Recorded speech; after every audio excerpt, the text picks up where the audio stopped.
Conselho Nacional de Justiça deve julgar na próxima semana 4 representações contra o juiz Sérgio Moro, algumas bem antigas que estavam na gaveta, como a divulgação de conversas telefônicas do Lula e da Dilma Rousseff em 2016. Até hoje não foi julgada essa iniciativa do juiz Sérgio Moro, e outros que deram entrada nesses dias. Um deles, uma representação que questiona, foi dada entrada ontem, uma representação que questiona o fato de o juiz não ter se exonerado assim que anunciou que vai ser ministro da Justiça, mas apenas pedido férias para se dedicar, segundo ele mesmo no ofício, para se dedicar à atividade do futuro governo.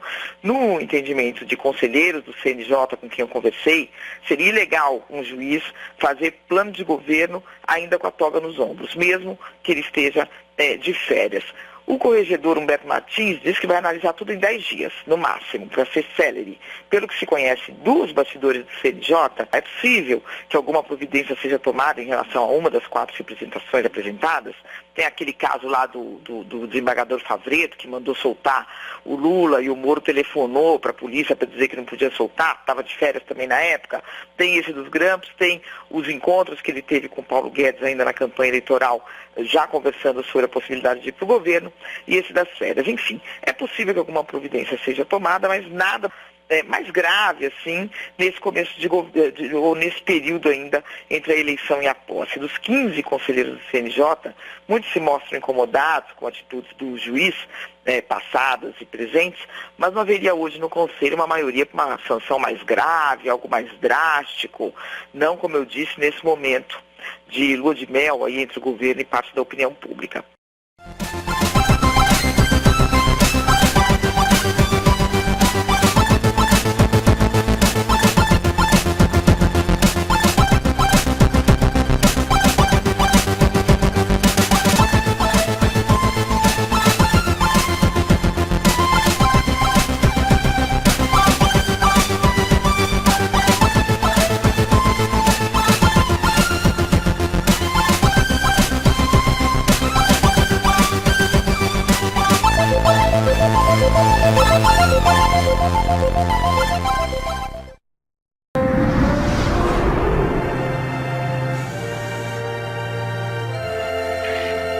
Hoje nós vamos falar sobre um problema muito sério, que é o juiz no papel de acusador, pendendo para um dos lados da justiça.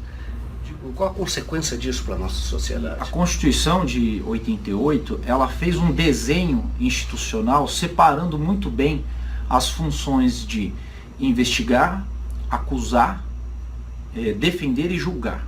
São papéis desempenhados por atores distintos. Então cabe essencialmente à polícia fazer a investigação, né, a respeito da ocorrência ou não de crimes. O Ministério Público é o titular da ação penal, faz a acusação, leva essa acusação ao judiciário. A defesa é exercida pelos advogados e pela Defensoria Pública aos réus pobres. E o judiciário está ali como um terceiro equidistante, que deve ser imparcial, mas neutro, para poder julgar com isenção de ânimos, né?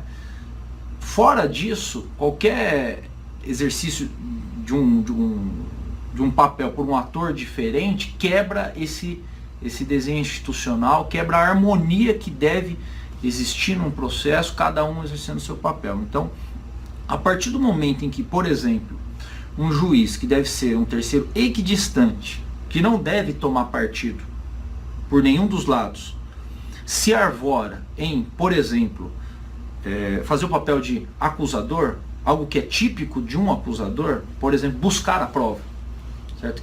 Quem deve buscar a prova que vai confirmar a acusação é o Ministério Público na ação penal pública, não o juiz. Então, numa situação em que a prova não está muito consistente ao longo do processo, se alguém deve se coçar para ir atrás dessa prova, é quem ofereceu a acusação, certo?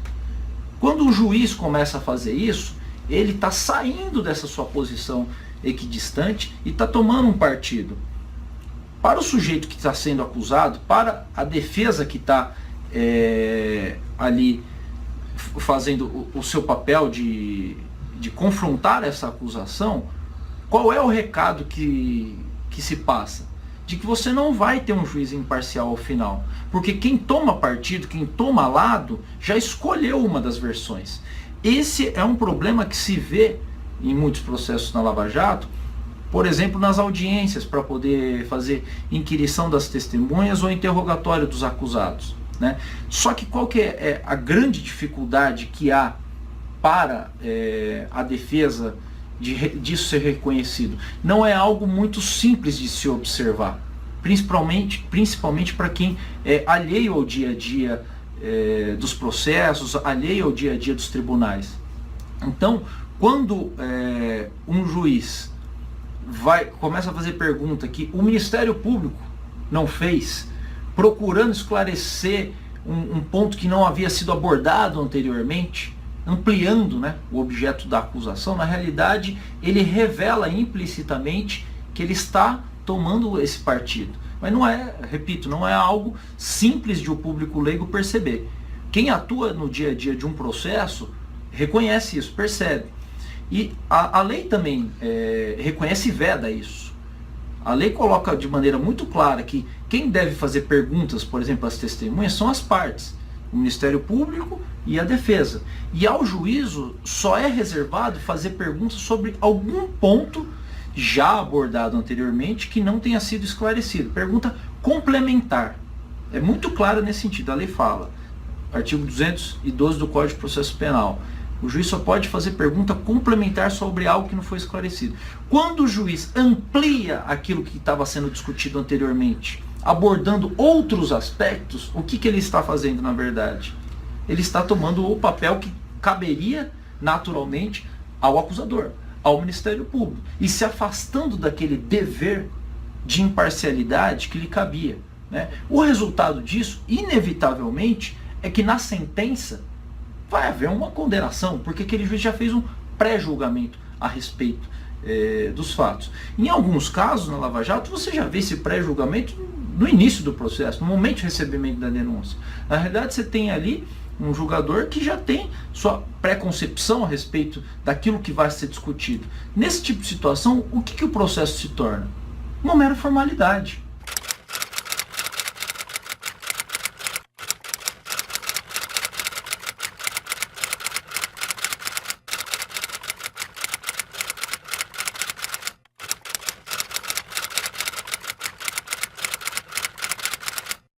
Dona Marilza, nessa visita, a dona Marisa Letícia estava sendo tratada pelo Grupo AS como uma pessoa que poderia vir a adquirir o imóvel ou como uma pessoa que já havia adquirido, já era proprietária do imóvel, o imóvel já estava destinado para ela? Fica o protesto aqui de novo, Excelência. Doutor, ela está sendo inconveniente. A opinião da testemunha. A defesa não é inconveniente na medida que nós estamos no exercício da ampla defesa. Já foi indeferida a sua questão. Mas eu sei, mas você não pode... Já foi indeferida a sua questão, doutor. Você não pode caçar a palavra da defesa. Posso, doutor? Não pode, porque nós estamos colocando uma questão muito importante, relevante. O ilustre procurador da República está pedindo a opinião da testemunha. E ele não pode pedir a opinião da testemunha. Já foi indeferida a sua questão. Já está registrada. E o senhor respeite o juízo? Mas escuta, eu não respeito Vossa Excelência enquanto você não me respeita como defensor do acusado. Já foi indeferido. Vossa Excelência tem que me respeitar como defensor acusado. Aí então Vossa Excelência tem o respeito que é devido a Vossa Excelência. Já foi indeferido. Mas se Vossa Excelência atua aqui como um acusador principal, Vossa Excelência perde todo o respeito. Sua questão já foi indeferida. O senhor não tem a palavra.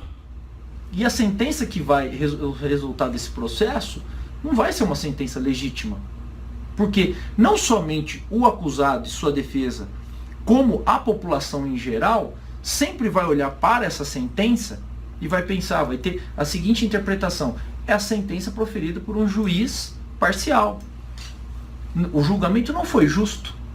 Então, a sentença que resultou desse julgamento também não pode ser considerada uma sentença justa, porque a imparcialidade ela é inerente à função, ou deve ser inerente à função jurisdicional. Se não há imparcialidade, não é possível que haja um julgamento justo. E repito algo que a gente tratou em um episódio anterior dessa série de entrevistas, que é o seguinte: o Tribunal Europeu de Direitos Humanos e os principais autores sobre esse tema no plano internacional colocam hoje de maneira muito clara, direta, firme, que não basta a um juiz ser imparcial, ele precisa dar mostras de imparcialidade.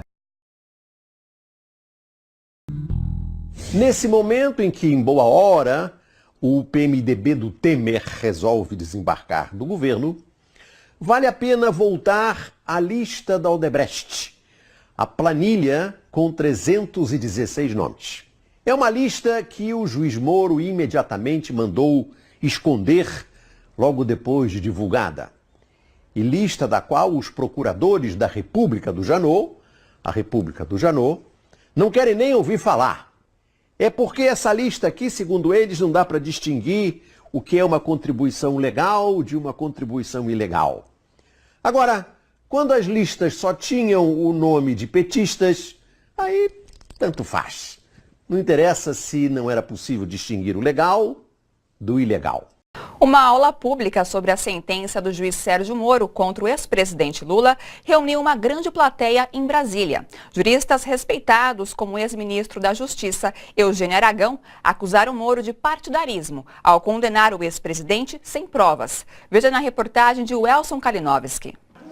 Foram mais de 2 horas falando para cerca de 1.000 pessoas, os professores da Faculdade de Direito da UNB, Marcelo Neves, Eugênio Aragão e Beatriz Vargas, explicaram os diversos erros no processo do caso do apartamento triplex do Guarujá, imóvel que o Ministério Público Federal diz pertencer ao ex-presidente Lula, repassado pela construtora OAS como forma de pagamento de propina em troca de favorecimentos em contratos do governo quando ele ainda estava no Palácio do Planalto. Lula acabou condenado em primeira instância pelo juiz Sérgio Moro em Curitiba, mesmo sem provas. Na questão do mérito, o que nós temos em primeiro lugar é a própria propriedade do imóvel, né? Que, enfim, a fundamentação do Moro nisso daí é extremamente frágil, né? Ele fala de uma tal de propriedade de fato, né?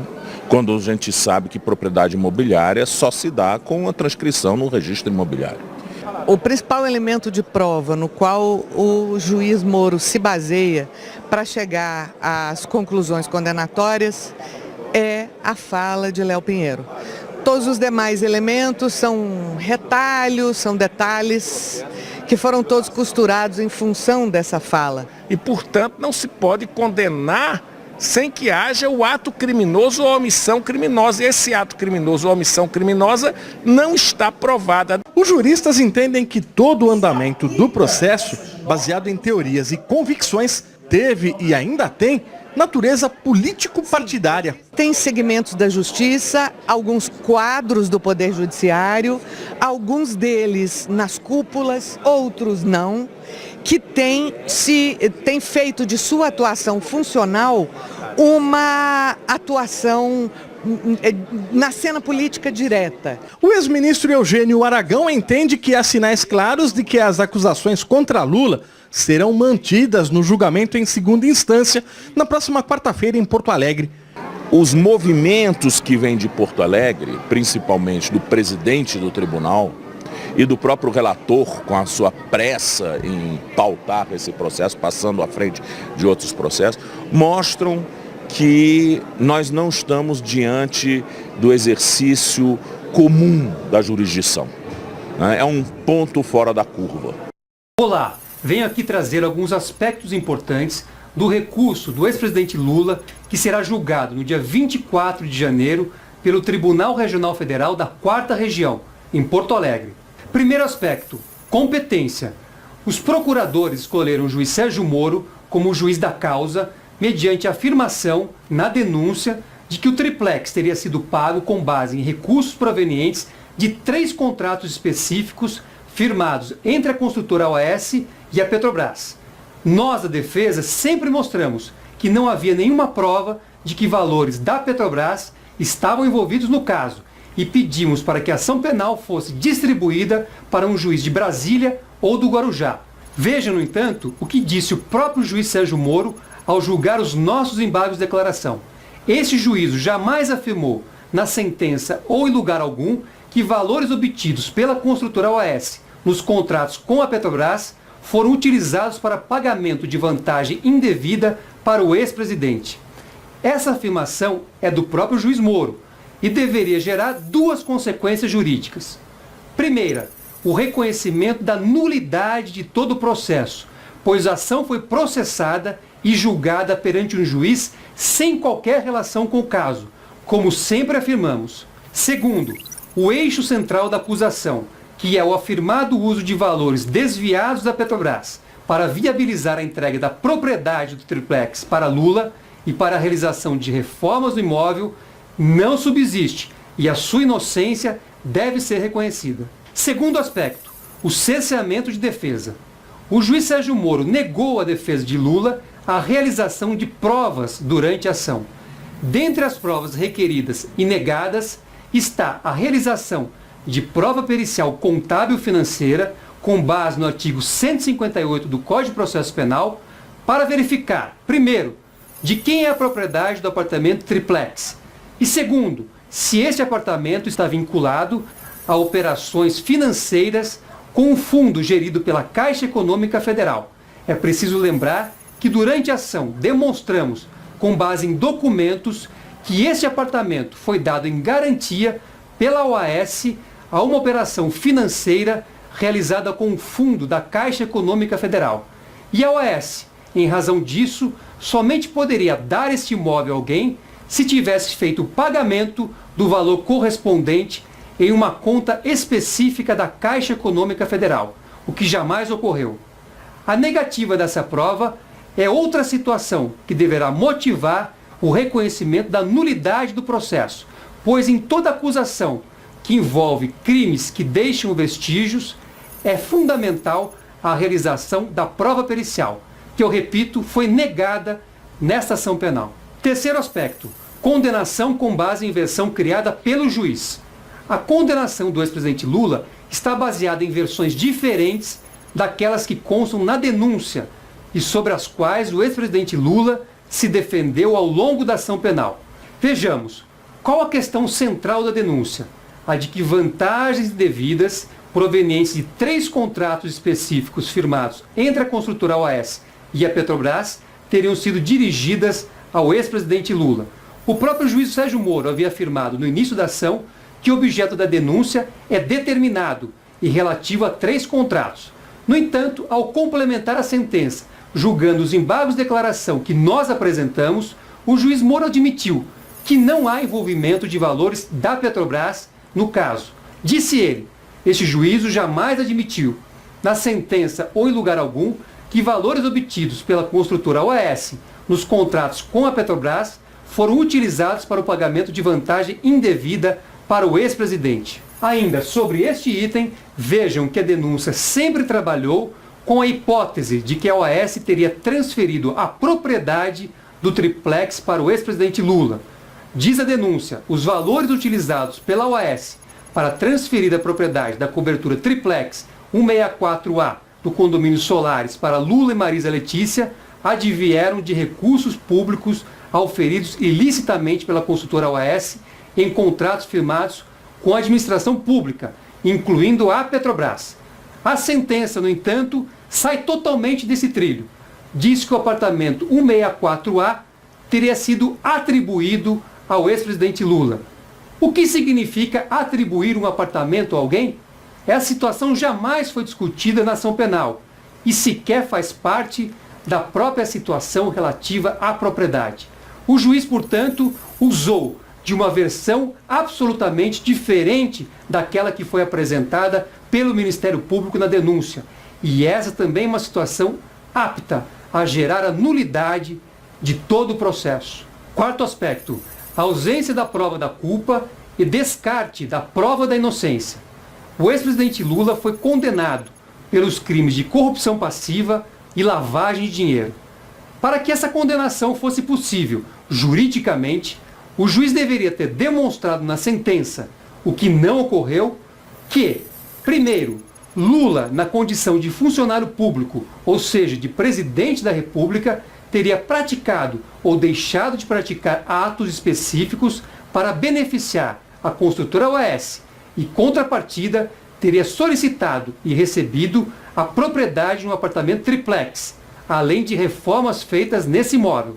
Segundo, que valores utilizados para pagamento das vantagens indevidas, ou seja, do triplex e da reforma, seriam provenientes de 3 contratos específicos firmados entre a OAS e a Petrobras. E terceiro, que Lula teria conhecimento de que recursos utilizados na compra do triplex e na sua reforma teriam origem ilícita e ele teria atuado para mascarar essa situação e dar contornos de legalidade. A própria sentença, no entanto, permite afastar todas essas hipóteses, o que significa afastar os próprios crimes atribuídos a Lula, pois não identifica qualquer ato da competência do presidente da República, o chamado ato de ofício, que tenha sido praticado por Lula em favor da construtora OAS. Segundo a sentença, os atos seriam indeterminados. Como alguém pode ser condenado com base em atos indeterminados? Segundo, a sentença afasta expressamente a hipótese de que valores provenientes de contratos entre a OAS e a Petrobras tenham sido dirigidos a Lula. A verdade é que a sentença utilizou como base fundamental para condenar o ex-presidente Lula o depoimento de Léo Pinheiro, que é corréu nessa ação, e, portanto, prestou seu depoimento sem o compromisso de dizer a verdade. Léo Pinheiro não apresentou nenhuma prova contra Lula. Aliás, o ex-procurador-geral da República, Rodrigo Janot, negou a nós, da defesa, acesso aos depoimentos prestados por Léo Pinheiro nesse processo de delação premiada, sob o fundamento de que as negociações não foram concluídas porque ele não apresentou qualquer prova de suas afirmações. Esses são alguns dos fundamentos que constam no recurso que será julgado no mês de janeiro. A verdade é que o único resultado possível é o reconhecimento da inocência do ex-presidente Lula e do caráter ilegítimo do processo. Olá! Muitas pessoas têm nos questionado por que eu, deputado Vadir Damus, deputado Paulo Teixeira, entramos com uma representação no Conselho Nacional de Justiça questionando a maneira como ocorreu o processo de exoneração do juiz Sérgio Moro. Por uma razão muito simples, pessoal. Por mais que o juiz Sérgio Moro não acredite, no Brasil, a Constituição Federal estabelece que a lei deve ser a mesma para todos, inclusive para ele. Qualquer servidor público, seja ele da escala municipal, estadual ou federal, em primeiro lugar, quando ele pede exoneração, ele faz um requerimento. Esse é o padrão. O juiz Sérgio Moro fez um ofício ao presidente do TRF4, numa sexta-feira, no meio de um feriadão. E existem vários procedimentos. Quando o servidor entra com requerimento, é feito um levantamento. Se ele não tem nenhuma pendência, alguma prestação de contas, de alguma viagem, de alguma diária. Se ele não tem nada em carga do patrimônio, um celular, um computador, enfim, coisas corriqueiras do serviço público. E há também uma outra obrigação, prevista no Estatuto do Servidor Público e também com resoluções do Conselho Nacional de Justiça. Para que o servidor possa pedir aposentadoria antecipada ou para que o servidor possa pedir exoneração, ele não pode ter pendências administrativas ou disciplinares. Ou seja, se ele está respondendo a alguma questão, tem que ser concluído esse procedimento. Gente, isso que eu estou dizendo para vocês, qualquer servidor público sabe. Qualquer pessoa que já se aposentou de maneira antecipada ou pediu exoneração do serviço público, teve que passar por esses procedimentos que são corriqueiros, mas são a regra, é o que está na lei, inclusive para o Sérgio Moro. O que aconteceu? O presidente do TRF4 recebeu um ofício do Moro, não fez requerimento como a lei determina e despachou na hora. Sequer teve o cuidado de checar questões básicas que estão colocadas na legislação e que são a regra a ser observada para qualquer servidor. O que nós estamos pedindo? Nada mais, nada menos do que a lei seja cumprida. O que nós queremos? Que a Constituição Federal seja cumprida, também para Sérgio Moro. É por isso que a nossa representação estabelece que aquilo que está escrito na Lei Orgânica da Magistratura, nas resoluções do CNJ ou em toda a legislação que rege o servidor público, seja observado. Antes dele pedir exoneração, conclui os processos administrativos disciplinares. Vamos ver se ele não tem nada pendente. Depois que ele responder, são várias as questões que ele tem que responder, aí sim ele poderá pedir exoneração. Pessoal, a cobra está fumando nos bastidores da política brasileira e uma das coisas que pouca gente está percebendo agora é sobre o julgamento do juiz Sérgio Moro no Conselho Nacional de Justiça. Para vocês entenderem, o Conselho Nacional de Justiça é um grupo de juízes que se unem para julgar juízes. E o que o Moro está sendo acusado é de ter liberado as gravações de uma presidenta da República, ou seja, o chefe máximo do executivo brasileiro.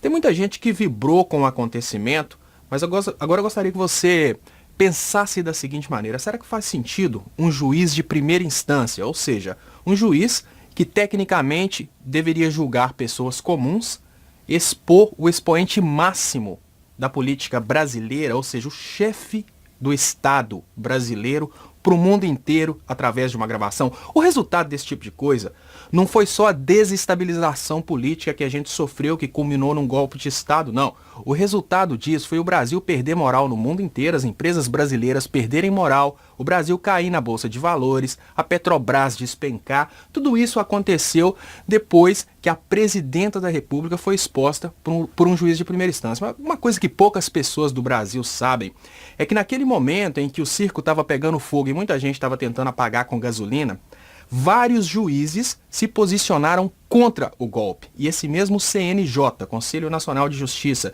que está adiando o julgamento do juiz Sérgio Moro, puniu vários juízes brasileiros porque eles se posicionaram contra o golpe de Estado no Brasil. Evidentemente que quando você tem um juiz de primeira instância que está em férias e que não tem mais jurisdição sobre o caso, atuando para impedir o cumprimento de uma decisão proferida por um tribunal superior que restabelecia a liberdade do ex-presidente Lula, isso é muito preocupante.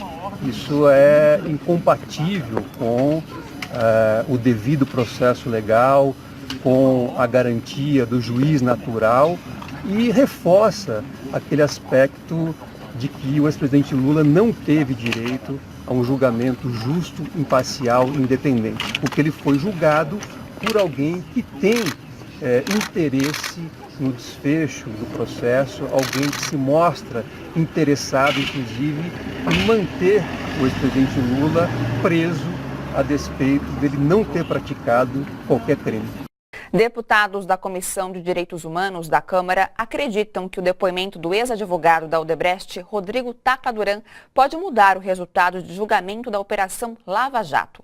Tacla Duran, que está na Espanha, foi ouvido hoje por um videoconferência. Ele reafirmou a existência de um esquema de filtragem e venda de delações premiadas na Operação Lava Jato e acusou o padrinho de casamento do juiz Sérgio Moro, Carlos Zuccolotto, de participar do esquema. Em depoimento de 4 horas, Tacla Duran, ex-advogado da Odebrecht e da UTC Engenharia, reafirmou as denúncias já apresentadas em audiência no Senado. Duran disse que durante negociações para a delação premiada, procurou o advogado Carlos Zuccolotto em Curitiba para representá-lo. Porém, Zuccolotto teria cobrado um valor de 5 milhões em troca do direito à delação e a favorecimentos no julgamento. Tacla Duran se recusou a pagar e entende que desde então teve sua colaboração negada pelos procuradores do Ministério Público. Duran afirmou que há indícios de que o esquema foi utilizado durante o processo de investigação dos mais de 70 executivos da Odebrecht que assinaram um acordo de delação e que todos apresentaram provas fabricadas após adulterações nos sistemas de notas e movimentações bancárias da construtora. Já no exterior, Tacla Duran fez a denúncia e mesmo após uma ação de busca e apreensão ordenada pelo juiz Sérgio Moro em seu escritório, apresentou provas das fraudes. Ele disse ainda que, apesar de ter solicitado, nunca foi ouvido a respeito no Brasil, mesmo tendo contribuído sobre o mesmo tema para a justiça de outros 7 países. Equador, Andorra, Suíça, Equador por 3 vezes, Antigua e Barbuda México, Peru e Argentina. Duran citou exemplos de delações que teriam indícios de que o esquema de seletividade de acordos em Curitiba ainda estaria funcionando, como no caso do jornalista Diogo Mainardi, que foi delatado por um funcionário de alto escalão da Odebrecht. Nem o jornalista e nem as empresas PVR e Empíricos, citadas pelo executivo, foram investigadas. Ele disse ainda que a esposa de Sérgio Moro poderia ter sido beneficiada indiretamente, pois era sócia de Zucoloto. Tacla Duran chamou o esquema de delação à la carte e garante que, se conseguir apresentar suas provas, mudará o rumo da Lava Jato e beneficiará réus já condenados, como o ex-presidente Lula. Os documentos que ele produziu, que ele coletou e periciou foram mostrados da senhora Procuradora-Geral da República. Agora ela se recusa, ela se nega a investigar. Ele deixa entrever que há tráfico de influência na Operação Lava Jato, ele deixa entrever que há prevaricação, ele deixa entrever que há coação de testemunhas, que há um mercado de delações, que há falsificação de documentos. O escritório que advogava para ele era o escritório que tinha como sócia a senhora Rosângela Moro, esposa do Sérgio Moro. Em segundo lugar, ele mostrou que nesse sistema do Paraná, quem pagar fica de fora. E em terceiro lugar, ele mostrou que tem provas que estão sendo usadas para acusação que foram adulteradas. Isso ajuda em muito a CPI que vai agora iniciar-se em relação às delações premiadas. Só por curiosidade, você conhece o histórico dos senadores que fizeram o encaminhamento da acusação na votação do impeachment? Dá uma olhada. O senador Cássio Cunha Lima é oficialmente um ficha suja. Foi cassado quando era governador da Paraíba em 2009, acusado de desviar recursos e comprar votos, mas pôde concorrer ao Senado em 2012. Em 1993, quando era superintendente da Sudene, na Paraíba, a Superintendência de Desenvolvimento do Nordeste, foi acusado de corrupção pelo governador Tarcísio Buriti. Em 2006, Cássio Cunha Lima virou piada pelo episódio do dinheiro voador.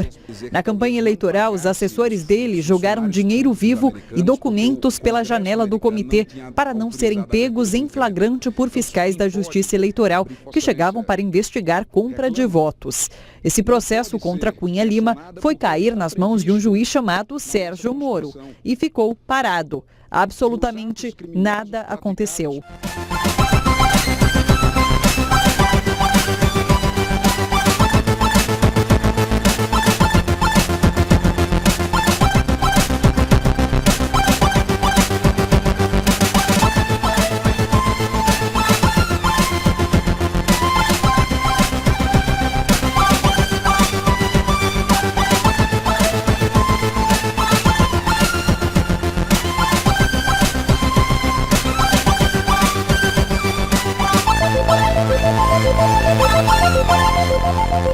Thank you.